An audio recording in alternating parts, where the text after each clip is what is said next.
You don't always notice that something is draining you because it doesn't arrive like a storm. It creeps in, quietly, through smiles, routines, shared laughter. Sometimes, what weakens you the most sits at your table, laughs at your jokes, calls you friend. You smile back, out of habit, out of kindness. But inside, something closes, and you don't know why. You just feel tired, tense, dull. You tell yourself it's just life, stress, fatigue, hormones. But your body knows, your silence knows. Because not every wound bleeds. Some just stay, as tightness in your chest, as weight in your shoulders, as that invisible fog between your thoughts.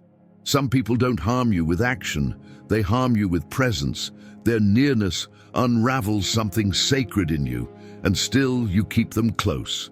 Because the world taught you to be polite, to be loyal, to be available. Even when it hurts, you convince yourself they mean well, that you're just overreacting, that it's your fault for feeling too much. But what if it's not? What if the unease in your chest is not a sign of weakness, but a signal of truth? What if certain relationships aren't meant to be resolved, but released? There's a kind of poison that comes without a label. It's not loud, not obvious, not dramatic. It just stays and slowly silences who you really are. And the longer you keep pretending, the harder it becomes to hear yourself again. This is not about cutting people out of anger. It's not about hatred, revenge, or pride. It's about remembering something essential. Your energy is sacred. Your peace is not a luxury. It's a responsibility. You weren't born to carry the noise of others. You weren't made to be a dumping ground for guilt, for manipulation, for chaos. You were born to stand clear, to walk lightly, to live in alignment with what keeps you sane. But sometimes that clarity begins in silence, in stepping back, in disappearing without explanation, not to punish them, but to protect you. Some endings don't need words, just distance, and maybe that's the most honest goodbye there is. You wake up and something feels off. You check your phone. Nothing unusual. You look around, same room, same sounds, but inside there's a shift, subtle, heavy. You move slower. You breathe, but it feels shallow. You speak, but your voice doesn't sound like home. That's how it begins, not with a scream, but with a quiet erosion. And the truth is, you've been living with this erosion for a long time. You just didn't name it, because it's hard to see the enemy when it wears the face of someone you care about. It's hard to notice that the weight you carry has someone else's fingerprints, because you're trying to be kind, trying to stay loyal, trying to make it work. But kindness without clarity is self-destruction. You keep giving chances to someone who keeps taking your light. You keep explaining your silence to someone who doesn't listen. You keep sharing your heart with someone who uses it as leverage, not because you're weak, but because you've been taught that love means endurance, even when it hurts, but it doesn't. Real love doesn't leave you confused after every conversation. It doesn't make you question your worth after every encounter. It doesn't feel like walking on glass every time you speak your truth. Some people are not in your life to walk beside you. They're there to remind you of who you become when you abandon yourself. They mirror your lack of boundaries. They echo your unresolved guilt. They feed off your silence, and you allow it. Because somewhere deep down, you're afraid of being alone.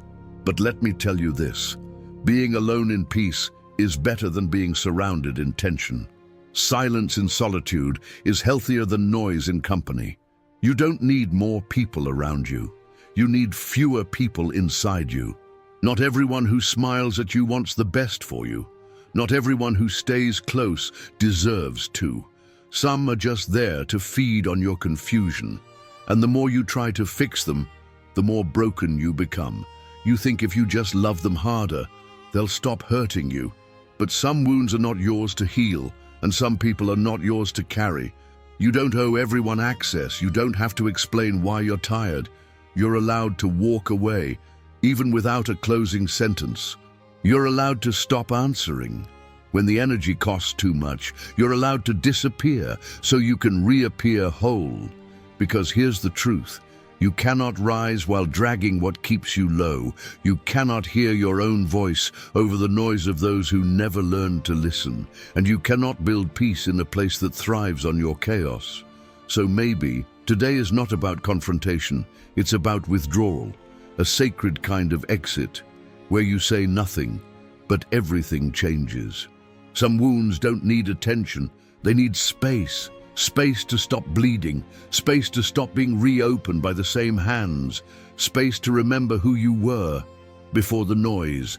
But we've been trained to confuse presence with care, to confuse history with loyalty, to confuse comfort with compatibility. So you stay, not because you're blind, but because it's hard to let go of something that once made you feel seen, even if now it only makes you feel small.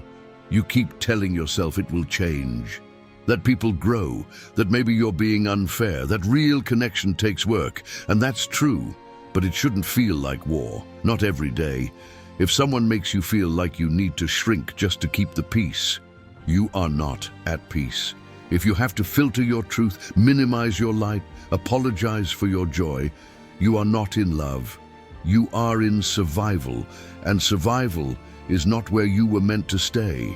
Your soul came here to breathe deeply, to rest, to expand, to build something steady and strong.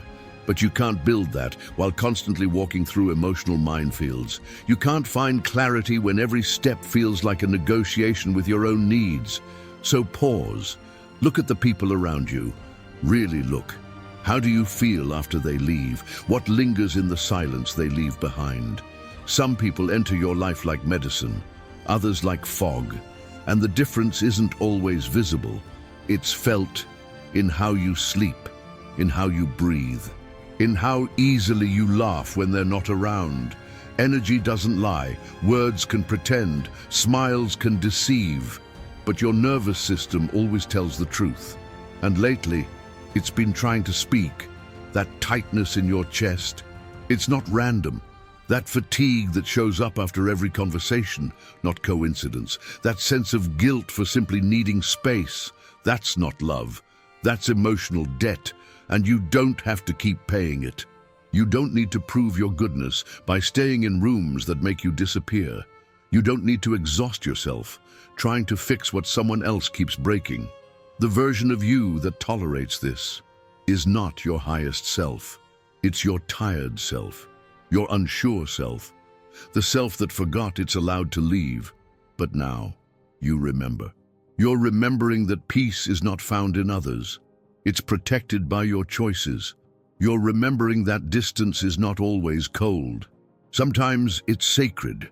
You're remembering that walking away is not a failure. It's a return to your center, to your clarity, to your truth. And maybe that's where everything begins again. There's a moment you don't tell anyone about. It happens in the quiet, when the conversation ends, when the door closes, when the phone screen goes black. It's the moment where your chest tightens, not from what was said, but from what was felt. Something heavy, invisible, unspoken. You sit with it. You name it stress or overthinking, but deep down you know you've kept someone in your life that your spirit already let go. And the longer you delay that truth, the more it costs you. Because people don't just take your time, they shape your thoughts. They cloud your self-perception. They wear down your center drip by drip. And when you don't notice, you start mistaking their distortion for your reality. You think you're the problem, too sensitive, too reactive, too cold. But what if the real problem is trying to remain warm in an environment that keeps freezing you? Some people don't hurt you directly, they hurt you passively, by not seeing you, by not hearing you, by not holding space for who you're becoming. And over time, that neglect becomes internalized. You start silencing your voice before anyone else gets the chance. You minimize your needs so no one can call you too much. You live in fragments, because wholeness was never welcome around them. This isn't just about people being toxic. It's about energy that no longer fits. It's about relationships that made sense when you were uncertain, but not anymore. You've grown, quietly, painfully, relentlessly, and growth demands a different environment. Not because you're better, but because you're clearer. You no longer confuse tension with love. You no longer see chaos as normal. You no longer believe that being exhausted by someone is a sign of emotional depth. You're seeing the difference now, the ones who drain you and the ones who hold you, the ones who praise you but never support you, the ones who show up only when you're bleeding. And with that clarity comes choice, not a loud one, not a dramatic one, but a silent shift, where you stop replying right away, where you don't explain every boundary, where you trust the silence more than the performance. You're not disappearing, you're returning to the version of you that doesn't need to negotiate their peace, to the voice inside that whispers, "You're not wrong to want calm," to the strength that no longer needs validation, to choose distance, because sometimes peace begins with one decision, not to let them that close again. The first presence to release is the one who always blames you. Blame is their language, their default setting, their invisible leash around your decisions. They never raise their voice, but their silence feels sharp, heavy, accusing. They twist every gesture into obligation. You give from the heart, but somehow it turns into a debt. You show up when they call, but they remind you of the one time you didn't. They remember your mistakes, but forget your sacrifices, and still you stay, because you don't want to seem selfish, because guilt is familiar, because somewhere along the way, you learned that love meant feeling responsible for someone else's emotions. But that's not love, that's control. Anyone who uses guilt to keep you close is not protecting the bond. They're preserving their grip. It starts subtly, a sigh, a glance, a "you've changed." You haven't. You've just stopped apologizing for your boundaries. But they don't like that, because the version of you they loved was the one who overgave, who bent, who broke quietly. Now that you stand firm, they call it coldness. Now that you say no, they call it ego. But you know better. You're not becoming selfish, you're becoming aware. And awareness comes with decisions that feel uncomfortable at first, but liberating after. Because when you live under constant blame, you start mistrusting your own instincts. You hesitate, you over-explain, you doubt your intentions. It's like walking with a mirror taped to your chest, always checking how you're being perceived, always scanning their mood, always wondering, did I disappoint again? That's not peace, that's captivity. And here's the truth. You don't owe anyone your silence just because they fear your truth. You don't need to sacrifice your clarity to preserve their comfort. And you're not responsible for managing someone else's unhealed wounds, especially when they hand them to you, wrapped in guilt. This kind of presence doesn't scream. They whisper shame. They don't fight. They manipulate emotions. They keep score. They call it love. But love doesn't feel like surveillance. Love doesn't make you feel watched, weighed, and always one mistake away from exile. Love allows room for imperfection, for repair, for breath. And if you can't breathe near them, you're not growing, you're surviving. And survival is not your purpose. So let them be disappointed. Let them call it abandonment. Let them rewrite the story. You don't need to defend your peace. Your exit will say everything. The second presence to release is the one who smiles to your face, but questions you behind your back. They wear support like a mask, but beneath it is subtle resistance. They clap when you rise, but it sounds hollow. They offer praise, but there's always a but at the end. You're doing great, but don't forget where you came from. I'm proud of you, but don't let it get to your head. You've changed, but not necessarily for the better. At first, you brush it off. You call it concern. You say they're just being honest. You try to see the good intentions, but over time, their voice lives in your head. It shows up when you take a risk, when you speak with confidence, when you try to grow beyond the version they approved of. And suddenly, you shrink. Not because they stopped supporting you, but because their support was never real.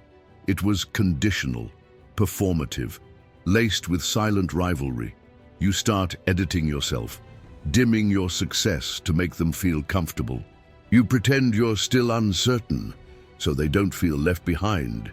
You underplay your wins. You carry their insecurity. You protect them instead of protecting you. But here's the truth.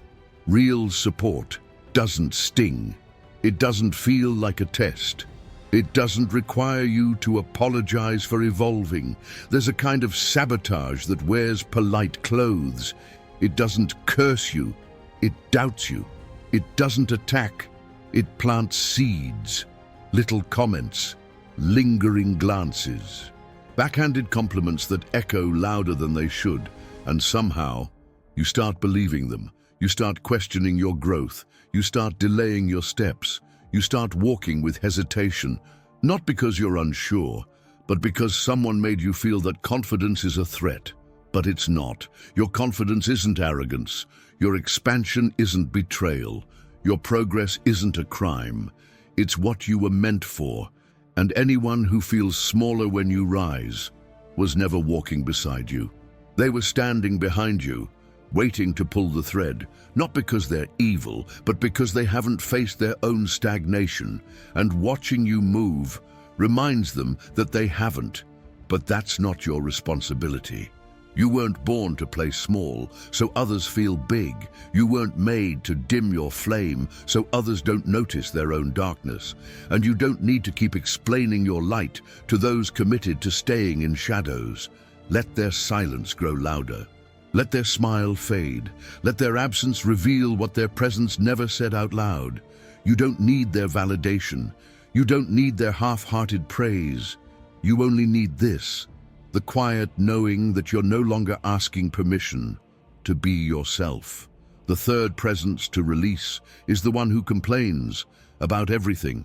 To them, life is unfair. People are selfish. Nothing ever works. They wake up frustrated. They speak in sighs. They carry a storm wherever they go. You try to comfort them, but comfort is never enough. You offer solutions, but they don't want solutions. They want to sink, and they want company in the sinking. At first, you don't notice it. You think you're just being a good friend. You listen, you nod, you absorb. But slowly, something changes. Your thoughts become heavier. Your optimism feels naive. Your silence fills with doubt. You start seeing the world through their lens, a lens of lack, of resentment, of endless dissatisfaction. You begin to question your own gratitude. You feel guilty for feeling good. You tone down your joy so it doesn't offend their misery. And in doing so, you begin to lose yourself. Because energy is contagious, and despair disguised as realism spreads like smoke. It fills the room, it hides the exits, it dulls your senses. You stop dreaming out loud, you stop reaching, you stop believing that change is possible because their voice lives in your head now, telling you that life is a trap, that nothing gets better, that hope is just denial. But it's not. Hope is clarity, and you don't have to trade it to earn someone's loyalty. You can care for someone and still protect your mind. You can be compassionate without being consumed. But with chronic complainers, compassion often turns into captivity. You're always trying to lift them, to cheer them up, to show them the bright side. But brightness offends them because they've built their identity around the shadows. They don't want to climb, they want to stay and pull your spirit down to their level, pull your thoughts back into fear, pull your energy into their cycle. But you don't belong there. You weren't meant to live in permanent discontent. You weren't made to echo bitterness. You weren't created to mourn life while still living it. So breathe and be honest. Who do you become around them? Do you feel alive, creative, empowered, or do you feel muted, flat, exhausted? Your answer is your signal, not to hate them, not to fix them, but to step back, without guilt, without explanation, because protecting your peace is not abandonment, it's wisdom, and wisdom doesn't argue with noise, it simply walks away. The fourth presence to release is the one who only shows up when they need something. You don't hear from them for weeks. No check-ins, no genuine connection, just silence. And then suddenly a message, a favor, an urgency wrapped in shallow warmth. "Hey, how have you been?" Followed quickly by, "Can you help me with something?" At first you don't mind. You want to be kind. You believe in being available.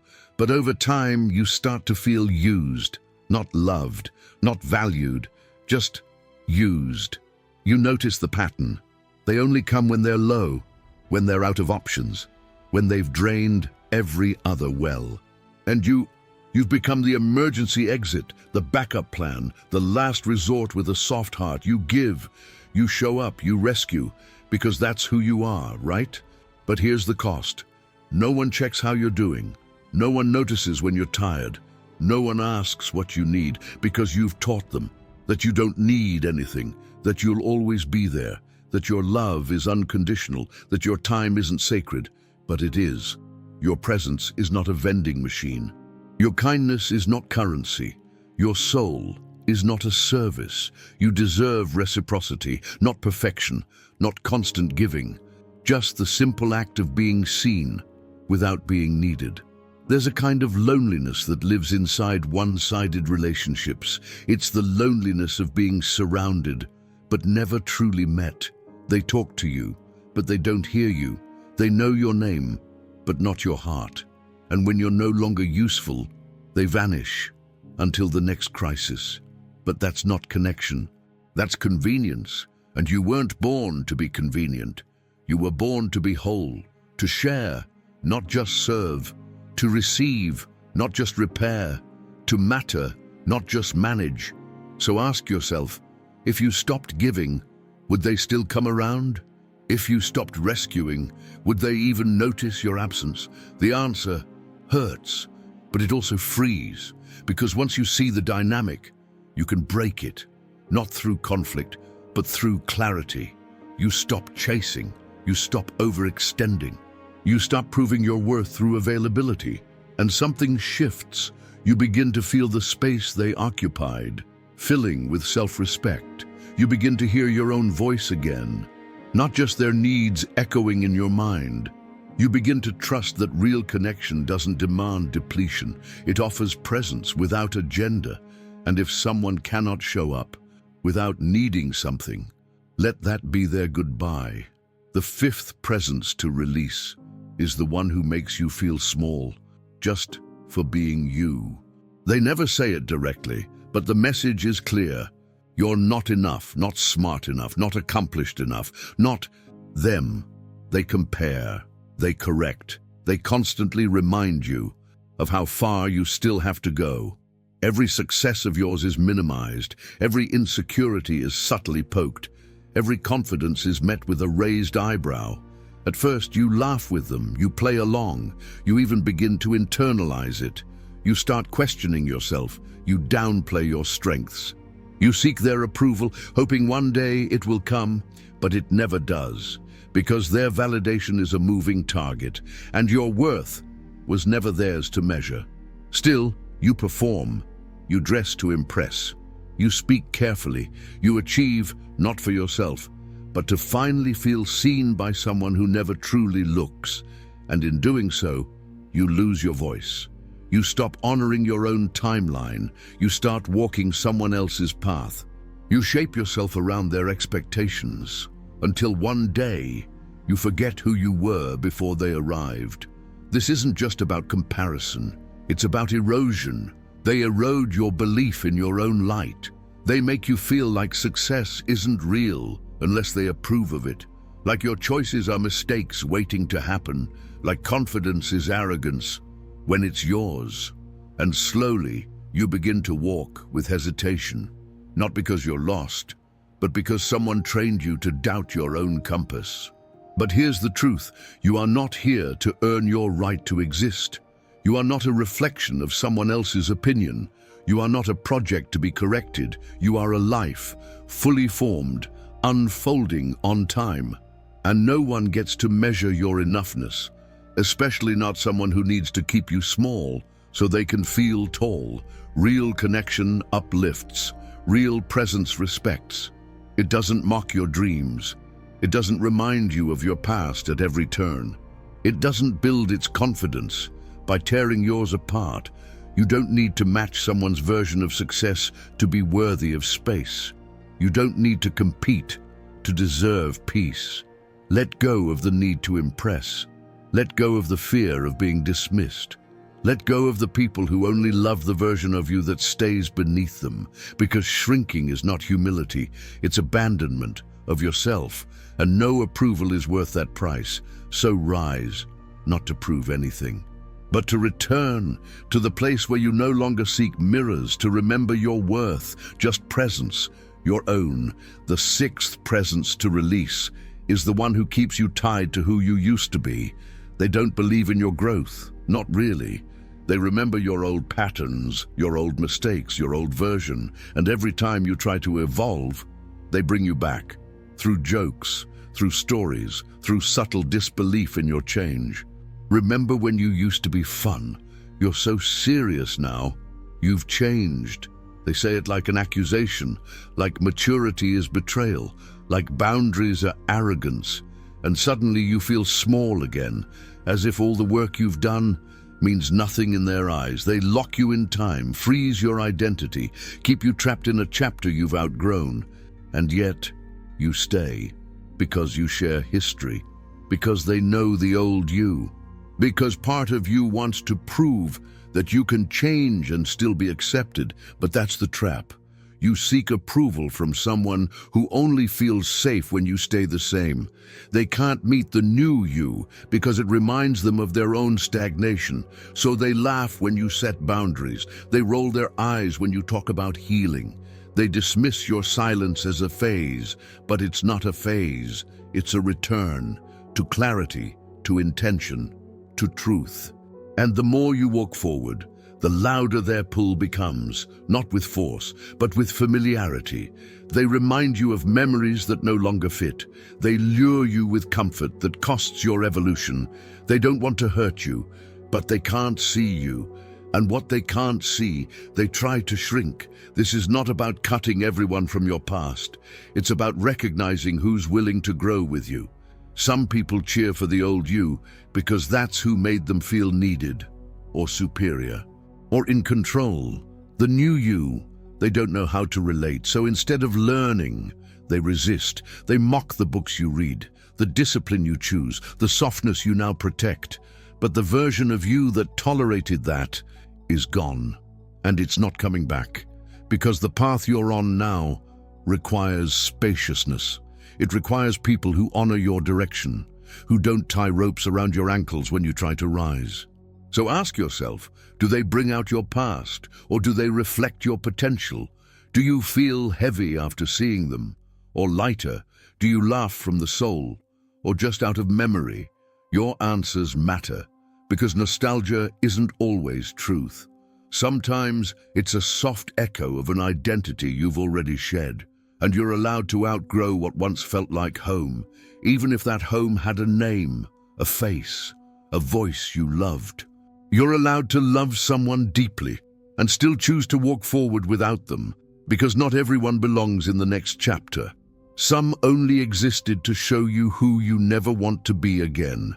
The seventh presence to release is the one who only feels alive when you're falling apart. They show up when you're broken, when life has collapsed, when your strength is gone. And in that moment, they appear with comfort, with care, with attention that feels sincere. But there's something beneath it, something off. Their eyes light up, not because they're happy to help, but because they finally feel needed, useful, important, superior. They don't celebrate your healing. They crave your crisis, because in your chaos, they find purpose. And when you start to rebuild, they disappear. When you speak with clarity, they interrupt. When you take ownership of your emotions, they question your tone, because your power threatens their position. They don't know how to hold you when you're steady. They only know how to hover when you're fractured. At first it looks like love, like loyalty, like being there through it all. But over time, you begin to notice the pattern. They don't soothe your fire, they stir it. They don't lift you, they anchor you. And when you start rising, they say you're distant. They say you've changed. Because the you they bonded with was the one in pieces. And now that you're whole, they feel irrelevant. So they provoke. Subtly, they remind you of your flaws. They question your progress. They replay your old mistakes. They call it honesty, but it's manipulation. It's an attempt to keep you where they feel most useful, because some people don't want you better. They want you dependent, not because they're cruel, but because your chaos distracts them from their own. You were their mirror, one they could fix, soothe, control. And now that mirror reflects something else: your growth, your independence, your calm. And calm makes them nervous because they don't know how to exist without noise. They don't know how to connect without crisis, but you do. And that's why the space between you is growing. You no longer need to collapse to feel loved. You no longer need to suffer to feel seen. You no longer confuse attention with affection. This is your clarity, the kind that doesn't come with a scream, but with a quiet realization. They were never in love with your soul. They were in love with your struggle. And now that the struggle is fading, so is their presence. Let it fade. Because you don't need caretakers of your weakness. You need witnesses of your strength. The kind who don't flinch when you rise. The kind who don't feel smaller when you stand tall. And if that makes them leave, then let that exit be your confirmation. So now you see it. 7 presences, 7 faces of erosion, none of them with a weapon, all of them with access. They didn't break you, they blurred you, they didn't attack. They entered quietly through years, through memories, through the door labeled familiar, and you let them stay. Not because you were blind, but because you were good. Because you believed that connection meant endurance, that love meant sacrifice, that kindness meant staying. But now you know, staying sometimes is the wound, and silence is the medicine. There's a kind of strength that doesn't shout, it doesn't argue, it doesn't seek to explain. It simply removes itself. It recognizes the weight that no longer belongs. It sees the loop and steps out, not in rage, not in revenge, but in reverence. For your own nervous system, for your own clarity, for your own path. Because the soul doesn't scream when it's tired, it just quiets down, it withdraws, it folds inward until you listen. And you're listening now. You're hearing what you've ignored, the subtle ache, the drained mornings, the smiles that felt like masks. And you're realizing that not all love is healing, not all loyalty is mutual, not all presence is safe. There are people who enter your life not to grow with you, but to hold you in place. And every time you tried to rise, they called it distance, they called it ego, they called it coldness. But it wasn't any of those things. It was truth. Truth asking for space, truth craving air, truth begging to be unburdened. And you fought it. You tried to carry everyone. You tried to heal what didn't want healing. You tried to explain your boundaries to those committed to crossing them. But that chapter is done. There's nothing left to prove. No more loyalty to pain. No more explaining your silence to noise. This is your permission not to hate, not to harden, but to release. Release the conversations that go in circles. Release the dynamics that drain without return. Release the roles you were assigned that never fit who you are. Because the cost of holding on is your center, and your center matters. It's the place from which all clarity flows, all decisions, all healing. Protect it, even if it means solitude, even if it means silence. Even if it means being misunderstood, you are not abandoning them. You are returning to yourself. And in that return, peace is not something you find, it's something you remember. Sometimes, walking away isn't a rejection, it's a return to clarity, to balance, to the version of you that no longer negotiates your peace. No fight, no speech, no grand finale, just space. A clean shift, a quiet decision, a soft but irreversible closing of a door. You leave, not to punish, but to preserve, not out of coldness, but out of reverence for the life you still want to live, because not everything broken must be fixed. Some things must be released. Some ties must be loosened without a single word. You realize now that staying in certain dynamics isn't strength. It's resistance to growth. It's fear disguised as loyalty.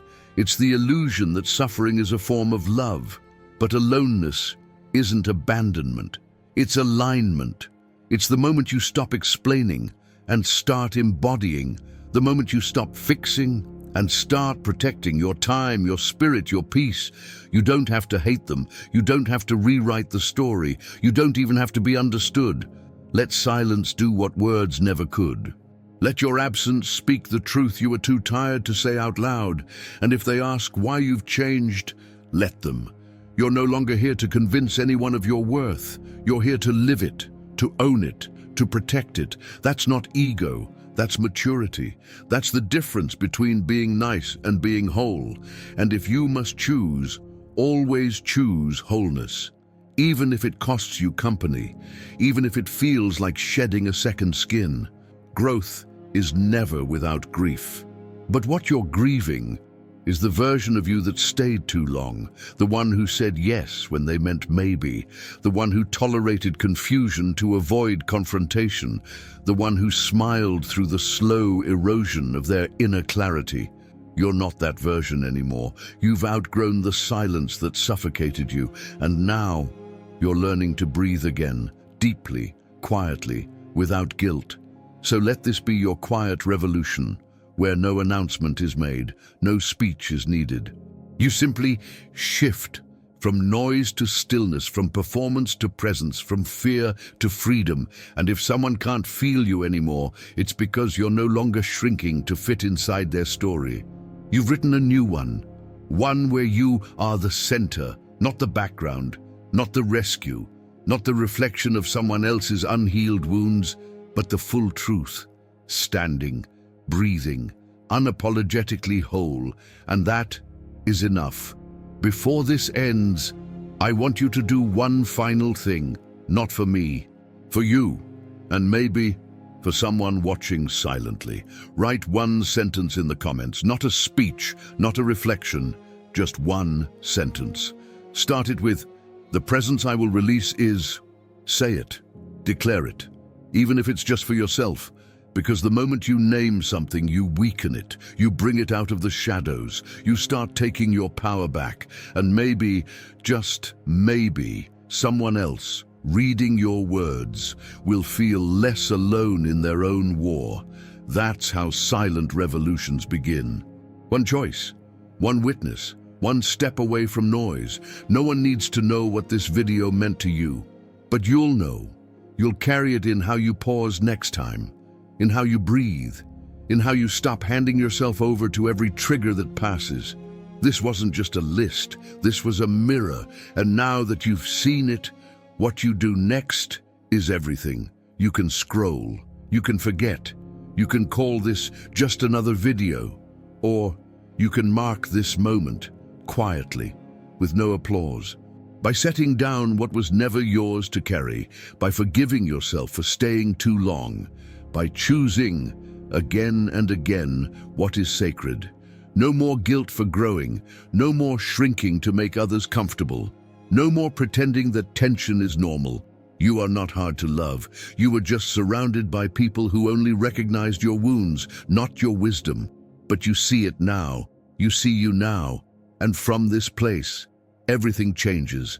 Slowly, gently, permanently. So, leave your trace. Let the comments below become a field of quiet release. a ritual space for letting go, a place where strangers remind each other that it's okay to walk away without making noise. Just write your sentence, even if your hands tremble, even if your voice shakes in silence, because endings don't need permission, they only need truth. And the truth is, you were never too much. You were never broken. You were never wrong for wanting peace. You just needed a moment to remember your own name. Without the weight of theirs, this was that moment. Let it echo through the rest of your day. Let it follow you into the next conversation, the next decision, the next goodbye. And when doubt visits again, as it always does, return here. Re-watch this. Reread your sentence.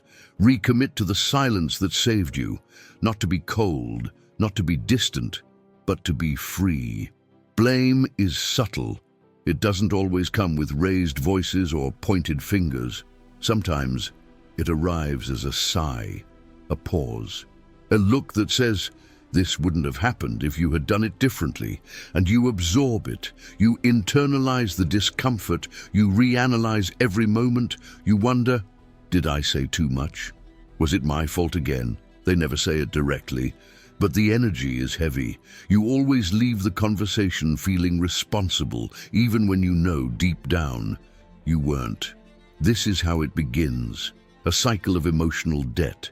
They position themselves as the victim and you as the cause, not openly, but with enough emotional tension that you feel the need to make it right, even if nothing is broken, even if it was never yours to carry. You apologize more than necessary. You walk on eggshells. You adjust your tone, your timing, your truth, all to avoid waking the sleeping guilt. They've learned your pattern. They know you care, and they use it, not maliciously always. Sometimes they're not even aware of the game they play. But they know one thing for sure, that your empathy can be turned into obedience, and so they blame. Gently, persistently, effectively. It's not always about what you did, but about how they felt. And in their world, their emotions justify their accusations. You forgot to call. You don't care. You said no once. You're selfish.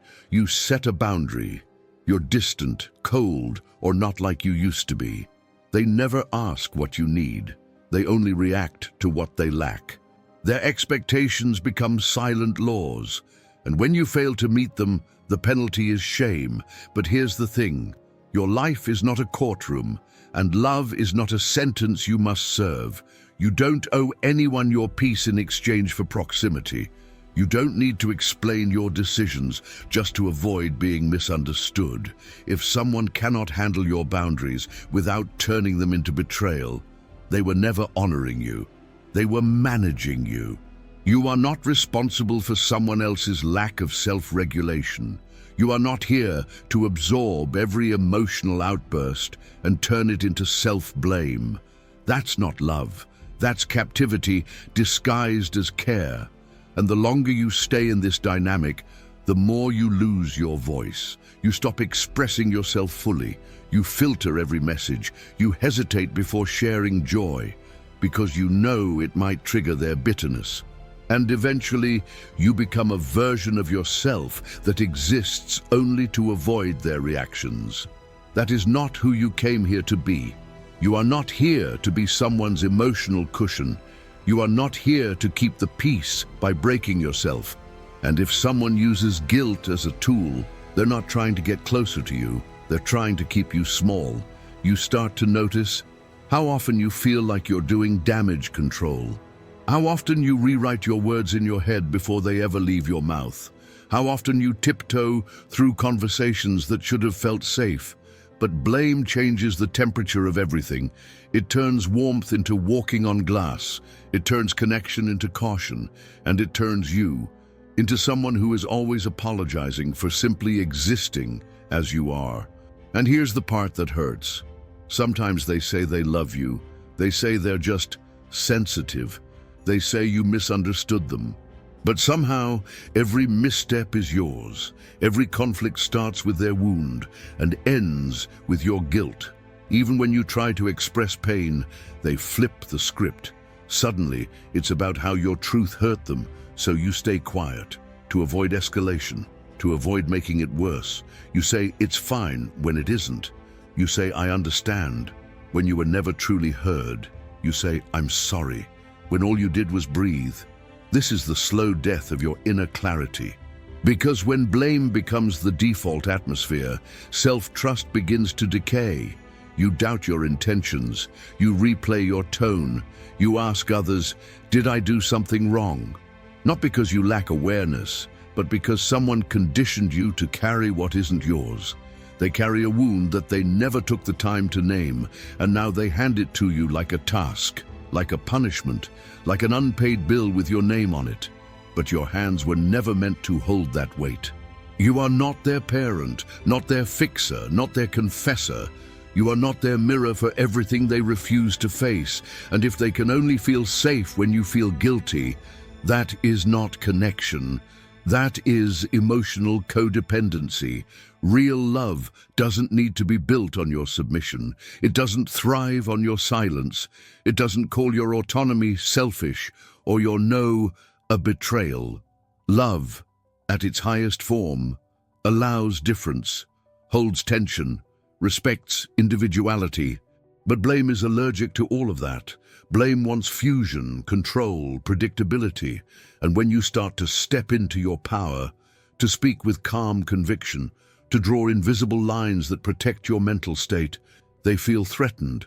Because now, you're no longer the version of you they could quietly control. You're no longer eager to please. You no longer over-explain. You no longer flinch at their disappointment. And that is the beginning of your liberation.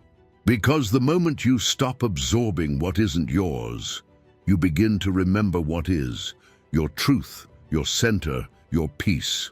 And no apology is owed for reclaiming that. There comes a moment when the weight is no longer sustainable, not because something explodes, but because something inside you quietly refuses to keep bending, refuses to keep explaining, refuses to wear guilt like a second skin. You stop mid-sentence and realize you don't need to finish. You pause before apologizing and realize you're not wrong. You hear their sigh, and for the first time, it doesn't move you. Because clarity has arrived, not with fire, but with silence.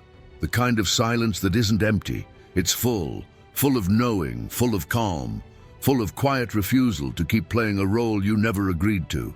That's when you see it clearly. This relationship, this pattern, was never love. It was fear of being blamed, disguised as connection. And now, the fear is gone. You no longer need to earn your safety through submission. You no longer need to manage someone else's emotions at the expense of your nervous system. You no longer confuse empathy with self-erasure. Because healthy love doesn't make you question your intentions. It honors them. It doesn't punish your independence. It respects your truth. And if someone's only way of relating to you is through guilt and obligation, then you've outgrown the language they speak. It's not your job to teach them a new one. It's not your job to carry their unprocessed shame. It's not your job to shrink for their security. Your only job is to stay aligned, to speak softly, and still mean what you say, to walk slowly, and still move away, to feel the pull, and still choose release, because sometimes the greatest act of strength is not in confrontation, but in non-participation. You don't explain. You don't justify. You don't scream your innocence into a space that's already decided you're guilty. You just leave internally first, then quietly in your presence. You become unreachable to the patterns that once defined you, and maybe they'll notice, maybe they won't. That's not your concern, because this isn't about making a point. It's about making peace with yourself, with your story, with the version of you that finally stopped accepting love that comes coated in shame. So when the next wave of blame comes, let it pass through you. Don't catch it, don't hold it, don't explain it. Just remember, it's not yours, and it never was. They smile when you win, but something in their eyes doesn't follow. You tell them about your new opportunity, and there's a pause, just long enough to plant doubt, just soft enough to pass as normal. "That's great," they say, "but are you sure you're ready?" At first, it sounds like concern, like care, like protection. But over time, that care begins to echo in your decisions. You hesitate, you question, you replay their tone late at night, trying to decode if they truly support you or simply tolerate your growth. This is the hardest person to identify, because they don't resist you openly. They don't block your steps. They just cast shadows over every one of your lights. When you speak with confidence, they mention humility. When you set a goal, they bring up how hard it will be. When you celebrate, they remind you to stay grounded. And somehow your joy shrinks, not because they said something cruel, but because their energy never celebrated with you. They clap, but it's quiet. They nod, but their silence weighs more than their words. You start to feel guilty for growing, as if your expansion is a threat to their identity. And maybe it is, because your evolution reflects their stagnation. Your movement reminds them of where they've chosen to stay. But they'll never admit that. Instead, they smile. They say all the right things, and yet you feel the tension in your body every time you speak your truth. You begin to censor yourself in spaces that once felt safe. You downplay your excitement. You soften your voice. You seek permission without realizing it, because somewhere inside you, you know they don't want the version of you that's rising. They miss the older you, the unsure one, the one who sought their advice, the one who needed validation. Now that you're steady, you're unfamiliar to them, so they anchor you in subtle ways, not to destroy you, but to keep you close, to keep you small enough to manage. And if you don't recognize this pattern, you begin to adapt, not to your potential, but to their comfort. And comfort is not the same as support. Support doesn't question your calling. Support doesn't dilute your momentum. Support doesn't hide jealousy behind encouragement. But this presence does. Not loudly, not cruelly, just enough to confuse your intuition, just enough to make you wonder if maybe they're right, just enough to keep you second-guessing every leap you were born to take. You start to notice they never ask follow-up questions. You share something important, a dream, a decision, a breakthrough, and they nod, then change the subject, as if your expansion isn't worth staying with, as if your joy is something to be redirected, not explored. This is how emotional sabotage often hides, not in conflict, but in indifference. They don't block you directly. They dilute you subtly, and you adjust. Without realizing it, you become selective with your words. You share your progress in pieces. You wait to prove something before speaking too boldly again, because somewhere along the way, you internalized their hesitation. You started viewing your growth through their uncertain lens. And what used to feel exciting now feels like a risk you must justify. They never said you couldn't. They never said you shouldn't. They just never looked you in the eyes with full belief when you said, "I will." And that absence speaks louder than anything else, because the heart feels it, the subtle dismissal, the tight smiles, the lack of depth in their praise. And you start shrinking not because you failed, but because you're afraid of making them uncomfortable. You begin managing their emotions instead of managing your mission. You start dimming your light to protect their shadows. But here's the cost. You begin forgetting your own fire. You become someone who moves cautiously, not wisely, who speaks softly, not clearly, who dreams, but only inside. Because every time you start to rise, you hear their voice in your head, echoing concerns they never resolved in themselves. Are you sure you can handle it? Don't get ahead of yourself. Remember where you came from. But you do remember, and that's exactly why you're moving forward. Not to prove anything, but to evolve. And anyone who makes you feel like your growth is dangerous doesn't truly know how to love your becoming. Because real support isn't afraid of your wings. It doesn't tether you to old identities to preserve a shared comfort zone. It watches you ascend, even if it means losing control over who you were. But the person you're becoming now needs room. Room to move without explaining, room to speak without softening, room to grow without waiting for applause. And if someone's presence makes your self-trust shrink, you're not being loved, you're being limited. Eventually, you stop sharing, not out of bitterness, but out of wisdom. You realize that some people aren't meant to walk with you once you begin to walk in truth, because the new version of you no longer fits into the old dynamic. You don't seek validation the same way. You don't shrink to avoid making others feel less. You don't second-guess your joy just because someone else isn't ready for theirs. And that quiet shift changes everything. You begin to see their patterns clearly, how their support always came with conditions, how their compliments always echoed with caution, how their presence always required you to stay small enough to never make them feel irrelevant. But you're not here to carry someone's unhealed silence. You're not here to wait for someone else's comfort before stepping into your calling. You are not ungrateful for outgrowing the container that kept you safe. You are evolving, and evolution is disruptive, not to you, but to those who built their certainty around your limitations. That's why they hesitate, why they withdraw, why they question you even when you've never been clearer. Because your clarity exposes their doubt, your progress highlights their stillness. But you no longer confuse proximity with support. You've tasted the difference, and now you refuse to go back. So you let the conversations fade. You let the updates remain unsent. You let the friendship loosen without forcing a goodbye. Because some exits don't need to be dramatic. They need to be clean, and clean isn't cold. It's sacred.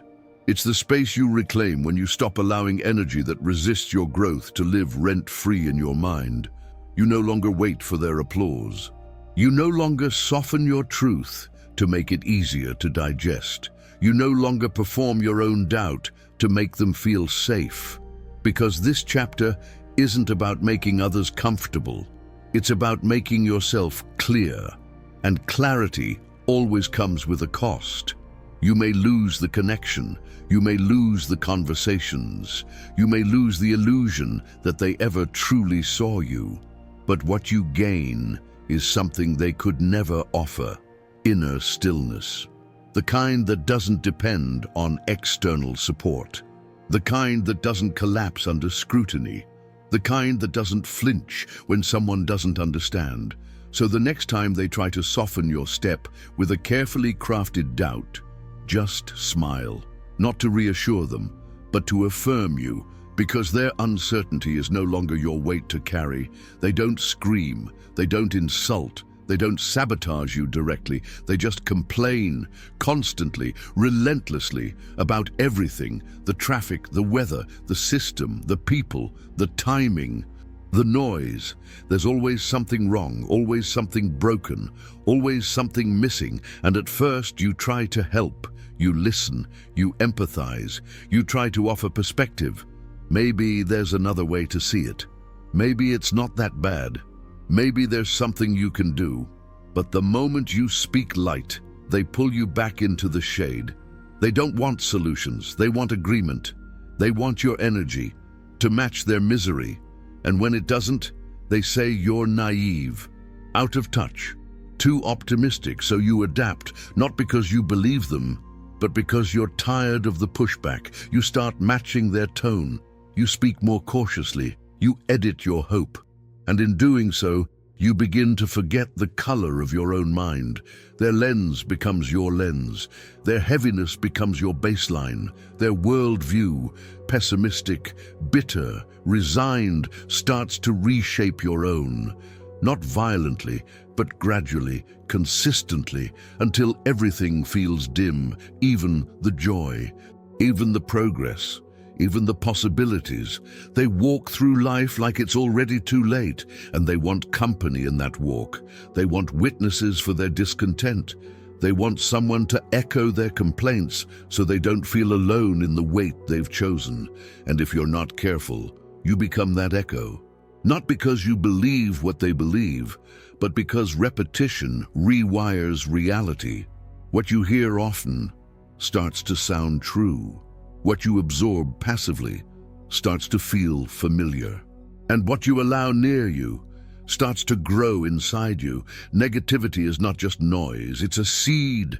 And when it's planted daily, in every call, every text, every sigh across the room, it takes root in your system. You begin to wake up heavy. Even when your life is calm, you begin to anticipate problems. Even when things are flowing, you begin to lower your expectations, not because you failed, but because someone near you stopped believing that progress is possible. That's not realism. That's erosion. And the worst part is, you call it normal because you've forgotten what lightness feels like. They wear their suffering like identity, not as something to heal, but as proof that they've seen the worst and survived. So when you speak of peace, they call you lucky. When you speak of change, they call you unrealistic. When you speak of gratitude, they call you blind, because your light threatens their narrative. Your calm makes their chaos louder. Your progress exposes the places they've chosen to stay stuck, but they'll never say that. Instead, they cover it with sarcasm, with eye rolls, with quiet resistance to everything that feels like movement. And slowly, you start walking slower around them. You speak with less fire. You filter your joy. You stop celebrating out loud because every positive word feels like a trigger. So you stay neutral, low-key, unprovocative, not to protect yourself, but to protect their comfort. But here's the truth. That's not love. That's self-abandonment. Because every time you mute your voice to avoid their discomfort, you tell your nervous system that safety means suppression. And that's not true. Your joy is not a threat. Your optimism is not an offense. Your peace is not something to hide. If someone cannot hold space for your wholeness, for your hope, your belief, your quiet faith in something better, then their presence is costing you more than you realize. Because chronic negativity doesn't just weigh down the moment. It reprograms the atmosphere. It takes beauty and calls it naive. It takes possibility and names it delusion. It takes your becoming and tries to anchor it to bitterness. But you weren't made to live inside that. You were built for clarity, for courage, for resilience that isn't always cynical. And resilience doesn't mean enduring despair. It means choosing again and again to protect what makes you feel alive. So take a breath. Step back. Observe what conversations leave you depleted. Notice who always has a reason why nothing can change. Then ask yourself, is that truth? Or is that trauma repeating itself through borrowed language? Some people don't realize they've married their pain. They speak its dialect, they teach its doctrine, they recruit others to sit at its altar. But you're allowed to leave that church. You're allowed to believe in more. You're allowed to speak of joy, even when they dismiss it. Because your hope is not disrespectful, it's sacred, and it deserves to be heard without defense. There's a kind of silence that doesn't mean withdrawal, it means protection. It's the silence that comes when you stop replying to complaints that never lead anywhere, when you stop offering energy to conversations that only spiral downward, when you stop playing the role of emotional caretaker for someone who never asked for healing, only attention. You realize that nothing you say will make them see the light, because they've decided that light is a lie. They find identity in what's wrong, comfort in what stays broken, familiarity in the cycle of disappointment, and your presence is only useful when it reflects the same. But you've changed. You no longer crave the noise. You no longer confuse heaviness with depth. You no longer feel guilty for wanting to feel good. And that shift is irreversible. You start choosing different words. You start seeking different rooms. You start waking up with different questions. Not what's wrong now, but what can I create today? Not Who failed me this time? But what can I do differently? Not why is life unfair, but where can I bring clarity? That's how you know you're leaving that old frequency behind, because your language begins to change and your mind follows and your spirit starts breathing again. You feel lighter after conversations. You feel inspired instead of drained. You stop carrying stories that were never yours to live, and when you do speak to them again, if you do, you'll notice something strange. Their words won't land the same, their tone won't hook you, their negativity won't find an anchor in you, because you're no longer offering your nervous system as a home for someone else's discontent. You're no longer volunteering to absorb the emotional static they've grown addicted to. Instead, you choose distance. Not out of spite, but out of reverence for your energy, for your creativity, for your faith in what's still possible. Because optimism isn't blindness, it's courage. The courage to believe that this life is not just something to survive, but something to shape. And not everyone can walk that path with you. Some will stay behind, not because they're bad, but because they chose the comfort of complaint over the discomfort of change. Let them. Don't try to pull them forward. Don't argue with their lens. Don't dim your view to match their window. Just keep walking. Let your life become the quiet evidence that joy is possible, even after everything. And if they ever ask why you changed, you won't need to explain. Your light will say enough.